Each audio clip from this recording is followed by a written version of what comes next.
ही ऑटोकॅडचा first plan आहे आपला, ते आपण घेणार आहोत कशामध्ये, रिविटमध्ये.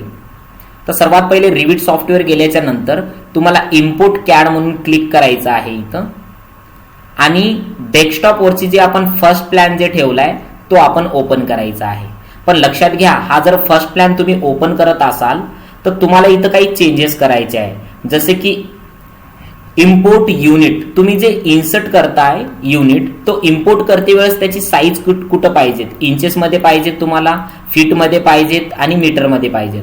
आता हा माझा प्लॅन मीटरमध्ये असल्यामुळे मी याची साईज काय घेतली इथं, मीटर. म्हणजेच युनिट याचं चेंज केलंय, स्केल चेंज केली आणि ती ऑटोकॅडची जी फाईलची युनिट्स होती तीच घेतली मी इथे. बाकी चेंज सेमच ठेवायचे तुम्हाला. करंट लाईन दॅट हे पण ऍक्टिव्ह करायचंय तुम्ही, आणि यामध्ये totally auto centre to centre याला सुद्धा ऍक्टिव्ह ठेवायचं आहे. आणि इथं तुम्ही प्लेन ऍट कुठं ठेवायचं आहे, 002 PL म्हणजे प्लेन्थ लेवलवर तुम्हाला ठेवायचं आहे.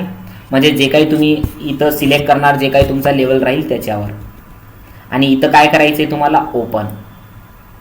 आल्याच्या नंतर इथं तुम्हाला तुमचा प्लॅन आलेला दिसेल, जे की आपला फर्स्ट प्लॅन आहे, जे की आपण ऑटोकॅड मध्ये सुद्धा शिकवतो हाच प्लॅन.